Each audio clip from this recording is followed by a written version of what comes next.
તો અમદાવાદ ખાતે આવેલી સેપ્ટ યુનિવર્સિટીના design innovation and craft resource centre દ્વારા સ્પેસ મેકિંગ આર્ટ ક્રાફ્ટ વર્કશોપનું આયોજન કરવામાં આવ્યું છે, જેમાં વિવિધ આર્કિટેક્ચર સ્કેચનો મહાસંગ્રહ કરવામાં આવ્યો છે.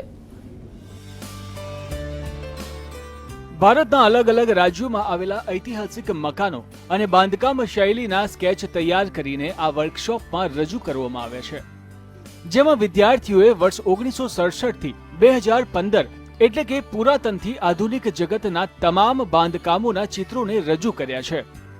આ ઉપરાંત જીવંત નમૂના બનાવવા માટે મડ, મેટલ, લાકડું, વાંસ અને ટેક્સટાઇલ જેવી સામગ્રીનો પણ ઉપયોગ કરાયો છે.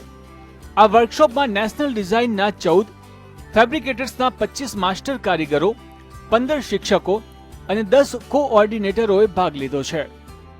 સ્પેસિફિકલી ટોપિક અમારો એ હતો કે 25 વર્ષની એસઆઈડીની જે જર્ની હોય ને એ રિપ્રેઝેન્ટ કરવાની, અને એક્ઝિબિશનમાં અમે અમારા યુઝ્યુઅલી મેઇન કામ ઉપર ભાર આપ્યો છે. એઝ ઇન બધા વર્ક્સ દેખાડવા છે અલગ અલગ જાતના, અમે 1 મહિનામાં કરેલા હોય ને એ બધા, અને બાકી આમ ટોટલી જોઈએ ને તો 25 વર્ષની આખી જર્ની બતાવવામાં આવે છે.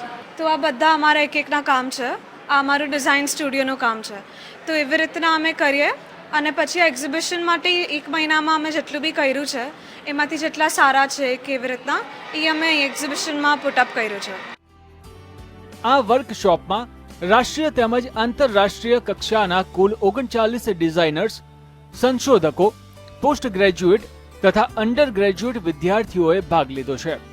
તારીખ 2 થી 13 સપ્ટેમ્બર સુધી ચાલનારા આ વર્કશોપમાં યુકે, અમેરિકા, જર્મની, તુર્કી, સ્વિટ્ઝરલેન્ડ જેવા દેશોના વિદ્યાર્થીઓએ પણ ભાગ લીધો છે. Cultures are merged. Creative fields are merged. Architecture is also responding. સેપ્ટના વિદ્યાર્થીઓએ આર્કિટેક્ટ, પ્લાનિંગ અને ડિઝાઇનના અંદાજે 6000 થી વધુ સ્કેચ બનાવીને પ્રદર્શનમાં મૂક્યા છે, જે ગમે તેવી પરિસ્થિતિમાં પણ સુરક્ષિત રહેશે.